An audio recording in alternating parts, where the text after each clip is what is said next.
Hai teman-teman, selamat datang lagi di channel dosen kita. Kali ini kita akan membahas tentang serba-serbi TOEFL ITP, dan ini kita akan membahas tentang tips dan trik bagaimana cara mengerjakan tes listening.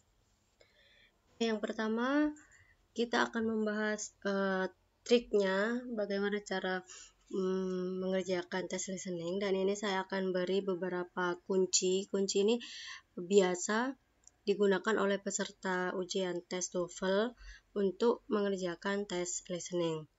Kunci yang pertama yaitu pahamilah bentuk-bentuk perintah atau direction pada masing-masing bagian atau part sebelum hari H ujian. Nah, dengan memahami bentuk perintah atau direction jauh-jauh hari sebelum ujian, maka kita bisa menghemat waktu ujian dan langsung terfokus pada soal yang diujikan. Waktu yang tersedia dalam listening comprehension sangat singkat, yaitu kira-kira 30 menit untuk menjawab 50 soal. Waktu 35 menit tersebut termasuk untuk membacakan perintah pada masing-masing part, menyimak percakapan, dan menjawab soal. Nah, pelajari bentuk-bentuk direction pada masing-masing part berikut, sehingga kita tidak perlu mendengarkan lagi pada waktu menjalani ujian. Jadi dalam listening comprehension itu ada 3 part A, part B, dan part E. Nah, part E ini directionnya itu seperti ini, jadi teman-teman bisa mempelajari. Intinya kalau yang part A ini tentang short conversation. Jadi teman-teman kalau sudah pernah membaca atau mempelajari directionnya pada waktu tes ujian itu tidak perlu lagi mendengarkan secara detail tentang directionnya. Jadi ini yang part A itu tentang short conversation, kemudian yang part B itu long conversation. Jadi kalau yang part A itu 2 orang, yang part B itu lebih panjang durasi percakapannya. Nah, sedangkan yang part C itu biasanya metode ceramah kuliah atau metode diskusi yang tentu saja ini yang paling panjang. Kalau yang part C itu yang paling panjang. Nah, kemudian untuk yang kunci 2, baca pilihan-pilihan jawaban pada masing-masing soal sebanyak mungkin ketika narator sedang membacakan direction dan contoh soal. Ini sebenarnya tujuan dari mengetahui direction sebelum kita mengikuti tes ya ini. Jadi ketika narator sedang membacakan direction, kita tidak usah mendengarkan lagi, tapi kita pakai waktu itu untuk membaca pilihan-pilihan jawaban dari soal itu. Karena pertanyaannya kalau di tes TOEFL ITP itu tidak printed, tidak di-include atau tidak diikutkan dalam soal dalam lembar jawaban. Jadi hanya record saja. Yang di printed atau yang disediakan itu hanya pilihan-pilihan A, B, C, D seperti ini. Sedangkan pertanyaannya itu tidak dijelaskan di sini. Nah, dengan cara ini kita bisa menghemat waktu. Setelah membaca pilihan jawaban, kita sebaiknya mengingat-ingat sehingga kita bisa fokus ketika mendengarkan percakapan. Contohnya yang di sini ya, contoh 1 itu pilihannya winter, spring, summer, fall. Jadi kita itu bisa mengira-ngira bahwa ini akan membahas tentang season atau cuaca. Untuk yang contoh kedua yaitu yang A course where the professor lectures, a course where the students just listen and take notes, a course with Professor Peterson, a course where the students take part in discussion. Jadi secara hanya dengan membaca kata course dan lecture, students dan profesor, maka kita bisa memprediksikan bahwa percakapan yang akan diajukan dalam soal ini berkaitan dengan kehidupan kampus. Jadi dengan membaca pilihan jawabannya saja kita bisa mengira-ngira kira-kira percakapan ini tentang apa sih, seperti itu. Kemudian yang kunci ketiga yaitu dengarkan dengan penuh konsentrasi dan fokuskan pada perhatian pada percakapan yang sedang didengarkan. Di samping membiasakan telinga kita untuk familiar dengan percakapan dalam bahasa Inggris, jadi pembiasaan ya, kita harus selalu melatih untuk berkonsentrasi Nah, sekali kita kehilangan konsentrasi, kemungkinan besar kita akan kehilangan ide untuk menjawab soal dengan benar. Hal ini dikarenakan dalam ujian listening tidak ada pemutaran ulang. Jadi karena ini recordnya hanya sekali di play atau uh, di, di ya hanya sekali diputar, jadi tidak ada pemutaran ulang. Jika kita tidak konsentrasi dan kehilangan fokus, maka ya sudah, kebanyakan peserta itu tidak bisa menjawab karena kehilangan konsentrasi. Kemudian kunci yang keempat yaitu memaksimalkan kemampuan listening pada soal-soal pertama pada masing-masing part. Karena kenapa? Tingkat kesukaran dalam ujian listening comprehension masing-masing part itu biasanya beranjak dari paling mudah sampai yang paling susah, ya seperti soal-soal atau pertanyaan-pertanyaan yang lain ya. Biasanya memang dari nomor 1 itu mudah dan selanjutnya itu sulit. Maka kita harus memfokuskan pada soal-soal pertama karena ini mudah, dan diusahakan yang soal-soal yang mudah ini kita menjawabnya dengan benar. Kemudian setelah itu kita akan membahas yang part A. Itu sebelum kita mengerjakan part A, part B, part C, itu triknya ya. Nah, sekarang kita akan membahas satu persatu. Yang part A itu seperti yang telah saya jelaskan, itu tentang short conversation. Nah, kunci atau trik dari short conversation ini, fokuskan pendengaran pada pembicara kedua. Jadi karena kebanyakan soal yang dipertanyakan pada part A merupakan pertanyaan klasifikasi tentang apa yang diucapkan atau yang dimaksud oleh pembicara kedua. Jadi kita fokuskan pada pembicara kedua. Contohnya, ini biasanya memang ada dua speaker yang di conversation ini, seorang cewek dan seorang cowok. Jadi contohnya ya, did you or Amy finish the assignment? I know she didn't want to do it, katanya yang cewek. Man, I made Amy finish the assignment. Narator, what does the man mean? Jadi ini ada beberapa pertanyaan. Kalau yang di satu conversation, naratornya itu akan menanyakan contohnya what does the man mean. Kemudian juga ada kadang narator itu akan menanyakan what does the man say about Amy. Itu sama aja ya sebenarnya, cuma beda-beda pengucapan saja, beda-beda kalimat saja, tapi yang ditanyakan sama saja. Terus, what does the man imply? What does the man assume? What can be concluded from about Amy? Nah, itu pertanyaan-pertanyaan yang biasa ditanyakan oleh narator. Jadi, yang saya bold hitam ini yang biasa ditanyakan oleh narator. Jadi pembicara kedua, fokuskan saja pada pembicara kedua. Kemudian untuk yang kunci keenam, jangan panik bila tidak bisa memahami kata demi kata dalam percakapan secara komplit. Kita hanya perlu menangkap ide atau isi percakapan. Sekalipun tidak memahami percakapan secara komplit, kita masih memiliki peluang untuk menjawab dengan benar. Ini dikarenakan soal yang ditanyakan biasanya berupa ide utama dari percakapan. Sekali lagi, kita hanya perlu lebih fokus pada pembicara kedua. Kemudian, pilih jawaban yang merupakan pernyataan ulang dari pembicara kedua yang telah diubah dalam kalimat lain. Contohnya seperti ini. Nah, I hope you were able to be really productive today. It was so hot that I couldn't get any work done. What does the man mean? Nah, kita hanya perlu mengingat kata hot dan couldn't get any work done. Jadi kita fokus pada yang pembicara kedua dan hanya mengambil kata kuncinya saja, so hot dan I couldn't. Berarti ini kira-kira jawabannya yang A, he didn't accomplish much because of the weather. I couldn't be too hot to work. He completed a lot of work in spite of the weather. Unless it is very hot, he doesn't get much work done.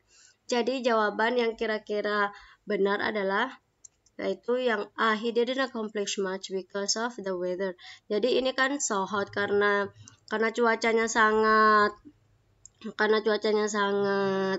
panas, jadi dia tidak bisa mengerjakan tidak bisa mengerjakan apa-apa karena sangat panas. Kemudian untuk kunci yang ketujuh masih di short conversation. Bila kita sama sekali tidak bisa memahami apa yang diucapkan pembicara kedua, pilihlah jawaban yang paling berbeda dari apa yang telah kita dengar. Ini sudah menjadi pola baku dalam tes TOEFL, di mana jawaban yang diinginkan biasanya menggunakan kata-kata yang sama sekali berbeda dengan apa yang diucapkan oleh pembicara kedua. Karenanya, hindarilah memilih jawaban yang sama dengan yang telah Anda dengar dari pembicaraan kedua. Pola seperti ini hanya untuk mengecoh peserta tes. Jadi, contohnya ini ya. Is Nikki going to work on the science project with me? She prefers not to work on group project. What does the man say about Nikki?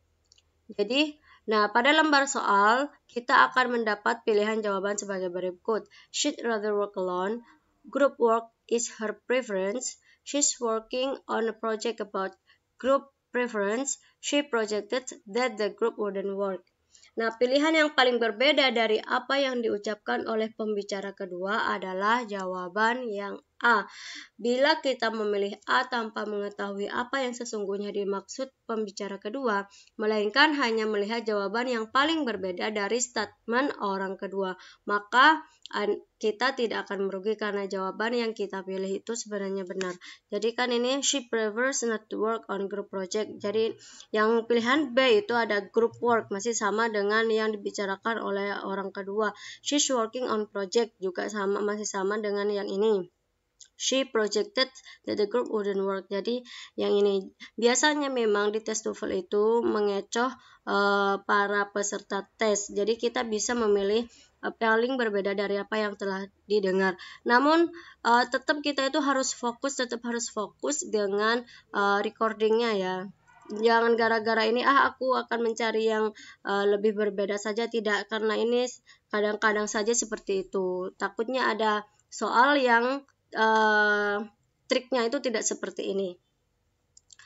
Kemudian masih di short conversation, kunci ke-8, pahamilah bentuk-bentuk functional expression seperti agreement, uncertainty, suggestion, surprise, dan idiomatic expression. Kemudian situasi ketika pembicaraan dilakukan. Listening comprehension part A ini berisikan pertanyaan-pertanyaan dengan pola-pola tertentu seperti yang disajikan sebagai berikut. Yang pertama yaitu tentang persetujuan atau agreement. I never want to take another test like that again. You can say that again. Jadi, what does the man mean? Jadi kata-kata ini you can say that again ini mengidentifikasikan bahwa pembicara kedua atau laki-laki setuju bahwa ujian tersebut sulit. Pada lembar soal, Anda akan mendapatkan pilihan jawaban sebagai berikut. The woman is always talking about the test.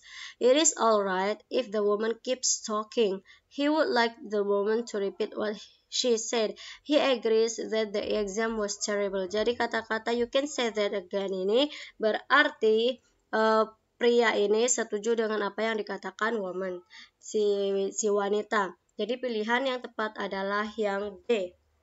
Kemudian untuk pola selanjutnya yaitu masih yang kunci 8 ya, yaitu pola ketidakpastian atau uncertainty. Contohnya, have you seen the announcement in the lobby? What announcement is that? What does the man mean? Pada lembar soal kita akan mendapatkan pilihan jawaban sebagai berikut. He's seen the announcement. He is not sure what the announcement means. He is uncertain where the lobby is. He doesn't know what she's referring to. Pertanyaan what announcement is that yang saya bold hitam ini oleh pembicara kedua menunjukkan bahwa ia tidak mengetahui secara pasti apa yang dimaksud oleh pembicara pertama. Maka jawaban yang tepat adalah yang D. He doesn't know what she's referring to. Kemudian bentuk yang lain yaitu masih yang kunci 8, yaitu pendapat atau suggestion. Is the lecture tonight worth attending? Without a doubt. What does the man mean? Pada lembar soal, kita akan mendapat pilihan jawaban sebagai berikut. He is doubtful about the lecturer. He'll go to the lecture without his watch. The worth of the lecture is uncertain. He believes the talk will be valuable. Dengan menggunakan ungkapan kalimat without a doubt, yang di sini ya, pada pembicara kedua ini meyakinkan kepada pembicara pertama bahwa perkuliahan pada malam nanti akan sangat berharga. Jadi jawaban yang tepat adalah yang D. Selanjutnya, pola selanjutnya yaitu tentang keterkejutan atau surprise. You know, Johnson really didn't do a good job on his presentation. I couldn't believe that he was unprepared. What does the man mean? What does the man mean? Pada lembar soal kita akan mendapat pilihan jawaban sebagai berikut. The amount that be prepared was unbelievable. He was surprised that he wasn't ready. It was impossible to prepare for his presentation. What he presented was unbelievable. Ungkapan yang digunakan oleh pembicara kedua mengekspresikan keterkejutan dia atas ketidaksiapan Jensen dalam melakukan presentasi. Jadi jawaban yang benar adalah yang B. Selanjutnya masih di tentang bentuk-bentuk fungsional ya. Sekarang idiomatic expression. Kalian sobat sudah. Jadi idiomatic expression merupakan sekumpulan kata atau frasa yang membentuk arti tertentu sedemikian rupa sehingga tidak bisa diartikan kata per kata karena ini idiom ya. Jadi sebaiknya kita secara khusus mempelajari ungkapan-ungkapan idiomatik bahasa Inggris yang terdapat pada buku yang secara khusus membahas idiom atau kata-kata slang. Contohnya, I asked Roger if he was going to help us, but he really didn't answer my question. Oh, he's always beating around the bush. What does the man say about Roger? Nah, pada lembar soal kita akan mendapat pilihan jawaban. A. He never gives them any help. He enjoys working in the garden. He never gives direct answers. He always beats them. He always beats them when they play. Nah, ungkapan being around the bush yang kepada pembicara kedua digunakan untuk mengekspresikan bahwa Roger selalu memberikan jawaban dengan cara berbelit-belit atau dengan kata-kata lain tidak pernah memberikan jawaban secara langsung. Jadi kalau kita tidak bisa mengartikan kalimat idiom itu secara satu persatu karena kalau diartikan secara satu persatu ini jawabannya akan kacau. Seperti ini ya, he is always beating around the bush. Bush ini kan semak-semak artinya. Jadi kacau pokoknya kalau diartikan satu-satu. Kalau idiom itu harus dihafalkan. Jadi jawaban yang benar yaitu C. He never gives direct answers. Kemudian untuk situasi masih yang kunci 8 di short conversation. Nah, situasi ini ada dua. Yang pertama itu situasi tempat dan situasi kondisi. Untuk situasi tempat, contohnya, did you get the tickets? Yes, I did. Let's go because the film's about to start. Where does this conversation probably take place? Nah, pada lembar soal, kita akan mendapat pilihan jawaban sebagai berikut. At a sporting event, in front of the police station, in front of a movie theater, at a film developer. Dengan menyimak ucapan pembicara kedua, kita akan mendapatkan jawaban yang benar yaitu karena ini tentang tickets dan ini let's go because the film's about to start. Berarti kita bisa mengira-ngira di mana tempat kejadian dari percakapan ini yaitu di in front of a movie theater. Masih sama di part A. Ini situasi, kalau yang tadi situasi tentang tempat, yang ini situasi atau situasi kejadian. Contohnya, I'd like to see the personal manager please. He'll be here tomorrow at 10. Would you like make an appointment? Would you like to meet ya? Would you like to make an appointment? What will the man probably do? Nah, pada lembar soal kita akan mendapatkan pilihan jawaban sebagai berikut. See the personnel manager immediately. Wait for the personnel manager to arrive. Arrange to meet the personnel manager next day. Break his appointment with the personnel manager. Nah, karena kita berhasil menemui manajer pada saat itu, kemungkinan yang paling besar bagi laki-laki tersebut adalah, karena tidak berhasil ya, karena ini he'll be here tomorrow, jadi masih besoknya lagi. Karena tidak berhasil menemui manajer pada saat itu, kemungkinan yang paling besar bagi laki-laki tersebut adalah membuat janji untuk bertemu manajer personalia pada hari berikutnya. Jadi jawaban yang paling benar adalah yang A, arrange to meet the personal manager next day, karena ini kan manajernya baru besok akan ada di tempat itu.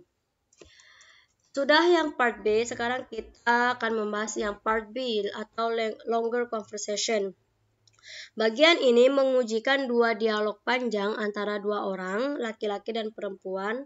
Masing-masing dialog diikuti dengan 4 pertanyaan. Jadi 8 pertanyaan dalam part B ini. Percakapan dalam bagian ini biasanya mengambil tema tentang kehidupan kampus dan sekolah, seperti bagaimana seorang profesor menyampaikan perkuliahan, pembicaraan antara dua mahasiswa yang sedang membahas tugas, atau suasana ketika seorang mahasiswa mempresentasikan makalahnya. Nah, selain itu, bagian ini juga sering mengambil tema dengan berlatar belakang berita di Amerika Serikat, seperti isu-isu lingkungan, kesehatan, dan seterusnya. Berikut contoh percakapan pada part B ya. Kita tidak usah menulis percakapannya, kita langsung saja ke contoh jawaban 1. Ini kita kasih tips dan triknya untuk bagaimana cara menjawab yang part B atau longer conversation. Bacalah pilihan jawaban secara sekilas ketika narator membacakan direction. Kemudian perkirakan tema apa yang akan menjadi perbincangan. Jadi untuk contoh jawaban yang 1, yaitu the price of textbooks. History 101, the university bookstore was to sell used book. Untuk contoh jawaban yang kedua, he desperately needs the money. Reading doesn't interest him. He's finished using them. He'd rather have cheaper books. Jadi kita di sini untuk contoh jawaban yang 1 itu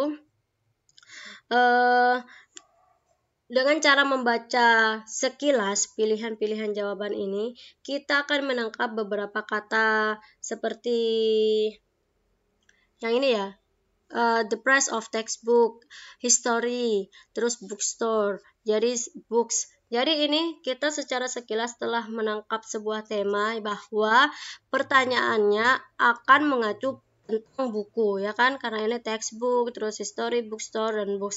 Ini pasti nanti percakapan yang ada di longer conversation ini, yang ada di pertanyaan ini akan tentang membicarakan tentang buku. Kemudian yang ini kita di sini telah ada price, terus bookstore, ini price ya, cheaper book ini, terus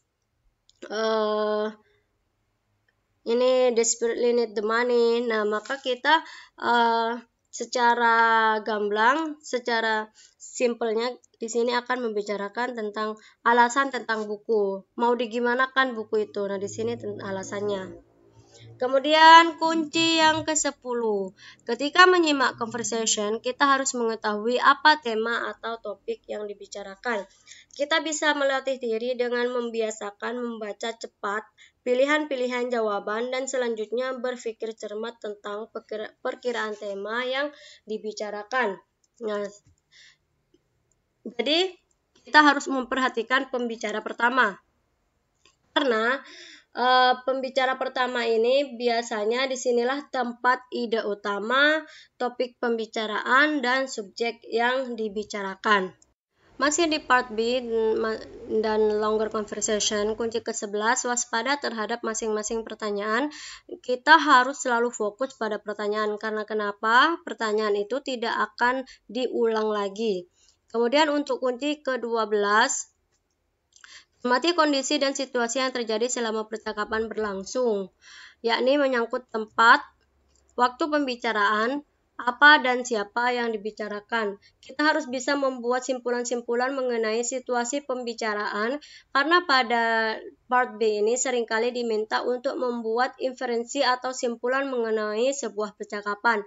Rekamlah hal-hal yang berkaitan dengan waktu, tempat, siapa yang melakukan pembicaraan, dan apa yang sedang dibicarakan dalam memori Anda. Jadi diingat-ingat kalau ada waktu, tempat, siapa itu biasanya ditanyakan di tes TOEFL, maka kita harus mengingat-ingat ini, 3 ini. Kemudian lanjut ke part C. Talk ini biasanya berupa ceramah kuliah atau diskusi dalam kelas ya. Jadi ini bentuknya lebih panjang daripada part E dan part C. Kita akan memberikan tips dan trik untuk mengerjakan part C talks ini, yaitu kunci ke-13. Bila kita memiliki waktu, lihatlah pilihan-pilihan jawaban yang tertera pada lembar soal dan temukan kata kuncinya. Kita tidak harus membaca secara detail karena waktunya sangat singkat. Ingat, kita hanya memiliki waktu selama narator membacakan direction. Jadi, ketika membaca pilihan jawaban, kita hanya perlu menangkap beberapa kata kunci dan kemudian usahakan untuk mendapatkan gambaran mengenai tema atau topik apa yang akan dibicarakan. Misalnya di sini ya, pada lembar soal kita memiliki pilihan how to get a professor's signature, the procedure for dropping courses, when to come and see the advisor, the effect of officially dropping a course. Nah, misalnya di soal ini kita hanya membaca sekilas kata-kata professor, signature, procedures, dropping course.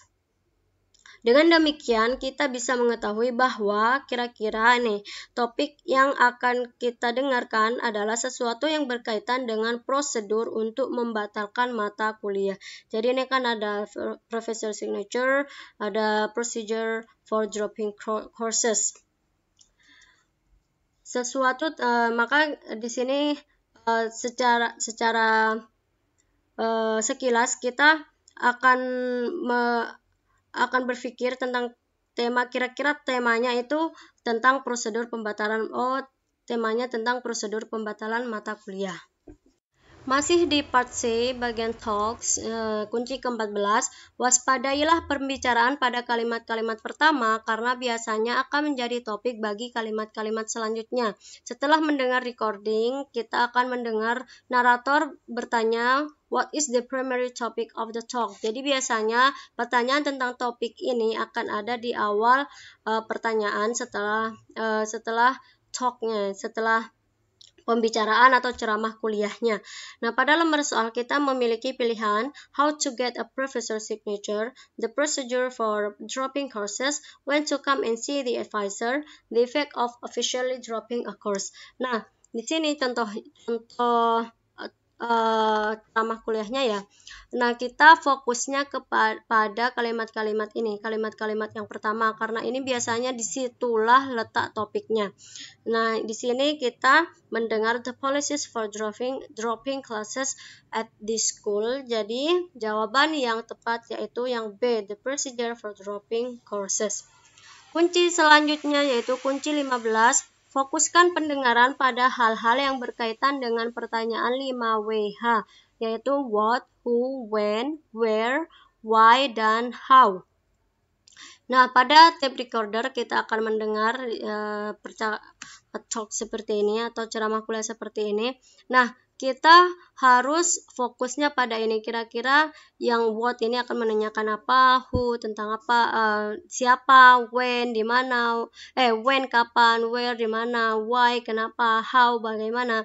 Nah, ini memang di TOEFL ITP ini sering muncul pertanyaan-pertanyaan ini sering muncul. Nah, kalau kita fokus pada ini the first 3 weeks of the semester, maka naratornya itu sebenarnya menanyakan tentang when atau kapan. When can students officially drop a course? Jadi, jawaban yang tepat yaitu during the first 3 weeks of the semester. Nah, ini. Kunci yang ke-15 atau kunci terakhir. Buatlah kesimpulan atau inferensi atas situasi yang terjadi saat pembicaraan. Nah, ini kita pada tape recorder kita akan mendengar ini. narasinya akan menanyakan how many signatures are necessary to drop a course. Nah, ini sebenarnya tidak dijelaskan di sini di ceramah kuliah ini tentang berapa kali. Secara jelasnya itu tidak dijelaskan di sini berapa tanda tangan yang harus didapat untuk membatalkan sebuah mata kuliah. Hanya di sini ada kata kuncinya ya, ada first dan second. Berarti pada secara kesimpulannya, maka kita membutuhkan 2 tanda tangan untuk membatalkan sebuah kuliah. Karena ini ada first dan second. Baik, teman-teman, sekian terima kasih pembahasan kali ini tentang tips dan trik listening. Jangan lupa subscribe, like, share, dan komen dosen kita, dan selalu ikuti channel ini karena selanjutnya kita akan membahas tentang tips dan trik untuk tes yang lain seperti reading, structure. Kemudian kita juga akan membahas beberapa soal-soal dari tes TOEFL ITP. Terima kasih, bye-bye.